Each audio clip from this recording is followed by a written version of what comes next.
Hello and welcome to Auto Shenanigans. How the devil are you? Have you had a good week? My name is John. Thank you very much for joining me for another exciting Great British Road Journey.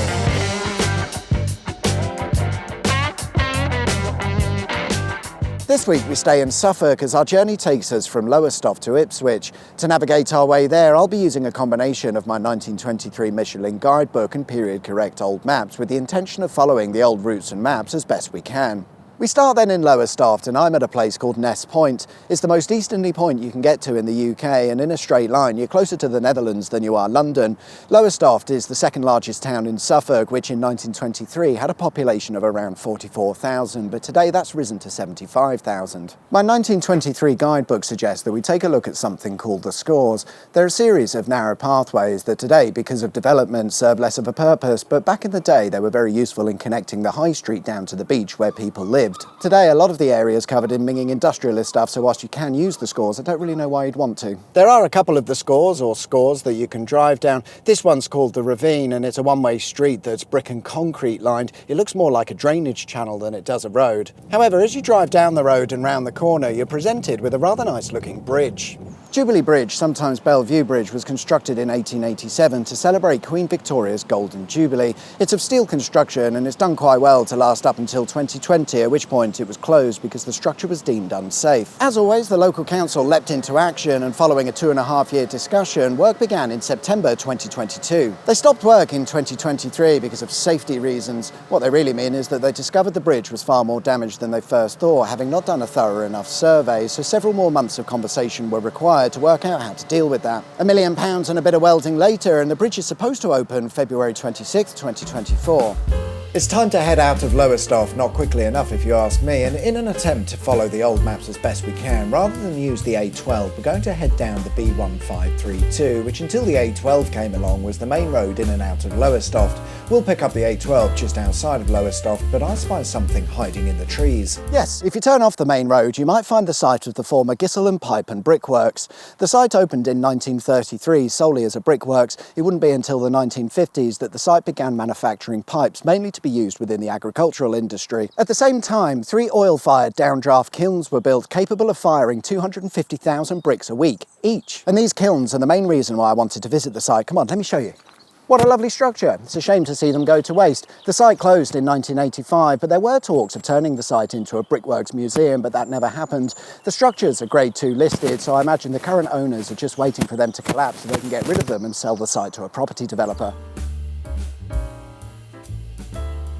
As we head south, we pick up the modern and up-to-date A12 as it starts to follow its original course just after Kessingland. No, I've not heard of it either. But anyway, after a short distance, we discover a lay-by. Looking at the old maps, we can see that the A12 used to have some bends in it. The road used to follow this course, but today it's a far more bland affair. As we've seen in previous episodes, this is a good example of where in more recent times they've straightened out the road in an effort to improve safety or increase speed limits, maybe both. As a result of these changes, we've now got what I first thought was a lay-by, but looking at it, I think it's more of an abandoned road. What do you reckon? Our next stop sees us in the village of Wrentham, where at the end of Priory Road we find this peculiar circular structure.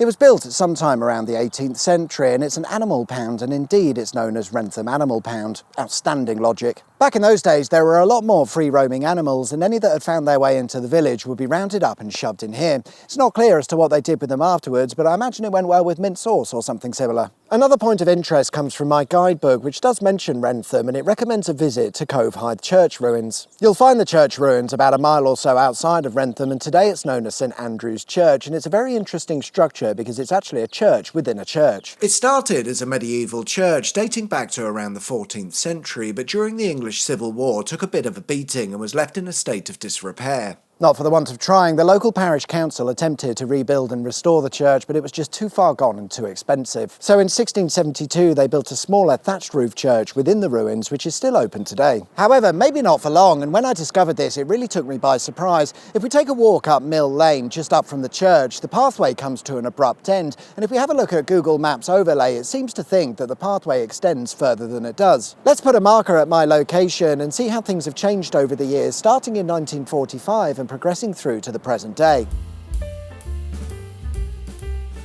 Do you see the problem here? It would appear that the land is eroding at an alarmingly high rate, and give it another 50 years or maybe even less, none of this will exist.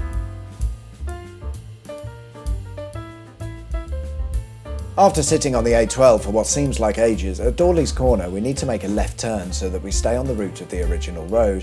In 1987 the Saxmundham bypass would open, but until that point all of the traffic went through the middle of Saxmundham, which is exactly what we'll be doing along the B1121. We're then going to take a left onto the B1119 and head towards Sizewell for this week's gratuitous railway content.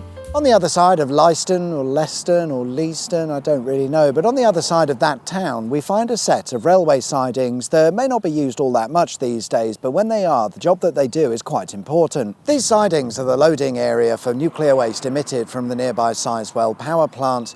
The nuclear flask trains head out from here through Saxmundham and then somehow end up in Cumbria where they dispose of the nuclear materials. It's possible that in the not too distant future the railway might be extended towards Sizewell power plant because there are plans to construct a new reactor on the site. However, it's all still very much in the planning stages. One minor note, in 2007 180,000 litres of radioactive water from the nuclear fuel cooling pond leaked out via a split pipe, with a catastrophic incident being only avoided by chance after the automated alarm systems didn't sound within the power station like they were supposed to. I don't know if I'm exaggerating or not, but had the water continued to drain it would have exposed the nuclear rods or the nuclear fuel, which would have led to them promptly catching fire. I don't know if you're aware, but it's very difficult to put out a nuclear fuel fire, what with the radiation and old sea Chernobyl for reference. It's not looking good for Suffolk, is it? If it's not falling into the sea at an alarmingly high rate, it's being blown up by a nuclear power station, but hey, at least the power station's built right on the coastline. We pick up the A12 again to the south of Saxmundham to then turn off at Wickham Market so we can head down the B1078 and the B1438, both of which used to make up part of the old A12. It will take us through Ufford where we can rejoin the A12, but before we do that I wanted to make a quick detour. Just up the road from Ufford is the site of the former RAF Woodbridge, made famous in 1980 following an alleged UFO sighting. What I'm interested in is the super wide runway that features at Woodbridge. It's 750 feet wide and has an extra 1,500 feet of clear area bolted onto each end, making it far larger than the standard specification runways of the time. The airfield and runway was built in 1943 and was designed to cater for aircraft that were damaged or low on fuel, or basically buggered to the point where a smooth landing wasn't possible. The runway was constructed out of reinforced materials which allowed for a gear-up landing without any lasting damage to the surface, and the idea behind the runway's width was to offer 3 runways in one. The runway was split into 3 lanes, 2 being controlled by the tower as normal, but the southern lane was reserved for emergency situations where you could land your plane without any prior contact with the airfield, useful if you've just been shot the shit out of and can only just about maintain flight.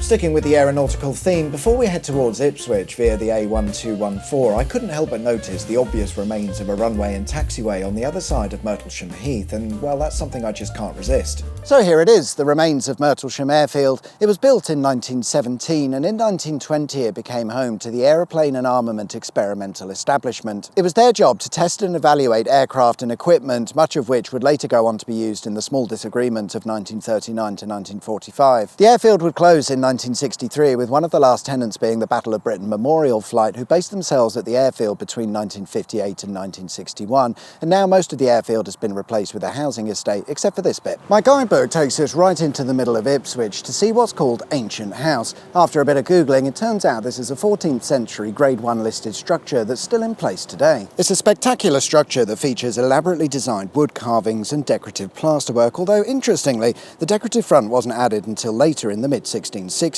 Either way, it's all rather old, and by the late 1970s the building was f***ed. Luckily, Ipswich Council stepped in and the building was restored. Today it's used as a shop. It now sits completely empty. I don't know if you can see that. My guidebook abbreviates Ancient House to Ancient Hoe, which is also how one might describe your mother. We started the episode in Lowestoft, which is Suffolk's second largest town. The reason it's number 2 on the list is because of Ipswich. Ipswich has a population of around 134,000, making it the largest town in Suffolk, although when my guidebook was published, the population was only 79,000. I've come down to the south side of Ipswich and the banks of the River Orwell. This river is ridiculously wide, but also quite short, running only from Felixstowe to the Stoke Bridge on the west side of Ipswich, at which point it becomes the River Gipping or Jipping, although it's the same body of water. So why the name change? Well, it's at the point of Stoke Bridge where the river starts to be affected by the tides. Anything north of that runs like a normal river, but you need 2 different names to differentiate between the 2 different bodies of water. If you're in a container ship and you find yourself driving up the River Gipping or Jipping, then you know you've gone wrong somewhere. Visit the stunning beaches of Ipswich. And there we are then, guys. That's all we've got time for this week. Thanks very much for watching. I hope you liked the video. If you did, there is of course a button specifically for that. And if you haven't subscribed already, please consider doing so. That would be wicked sweet. Awesome. Enjoy the rest of your week, whatever it is you get up to. My name's John. You've been watching Auto Shenanigans, and I'll see you guys next time for another exciting Great British Road Journey. Until then, take care. Bye-bye.